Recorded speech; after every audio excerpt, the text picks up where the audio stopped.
ezitatuukiriza mutindo.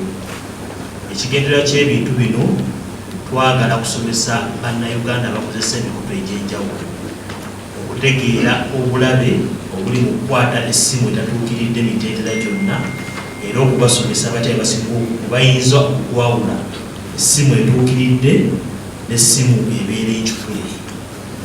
Olwaleero tukolaganye n'ebitongole bingi binnaffe nga URA, UNBS ne bannannyini masimu bonna okusobozesa okuteekawo enkola eno esobole okuyambako abantu basobole okukebera, okutegeera n'okusomesebwa batya bayinza okutegeera essimu yaabwe.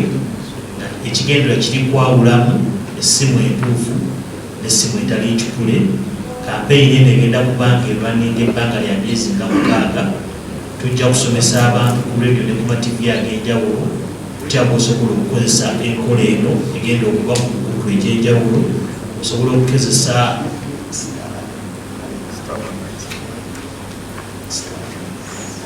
kamunyenye 197 ddala n'oyingizamu akasinga kye tuyita serial namba y'essimu nga IMEI namba.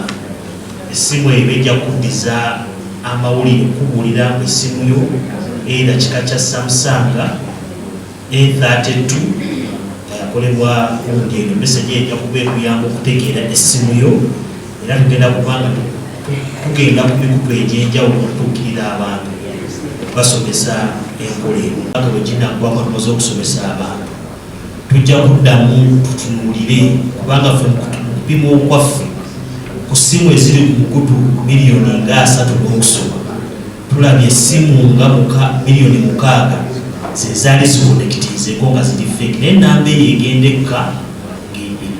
ekka wansi tugenda tusomesa abantu bano.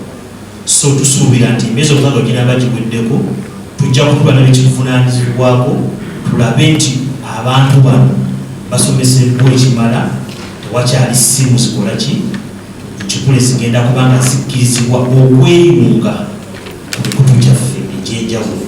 So saagala abantu bagambemu tugenda kuzikiza, tujja kubanga tugenda mu stages.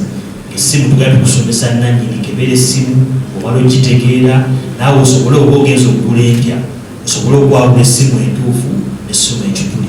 Ekintu kino kitaddewo ng'osobola n'okukeberera mu makkati mu kanfati y'eddiiro lyo okutegeera essimu yo, oba oba ogenze mu dduuka okugula osobola okukebera ng'ofune IMEI namba osobole okutegeera ngu kyogula kituufu era kituukiridde omutindo. Tweyanziza.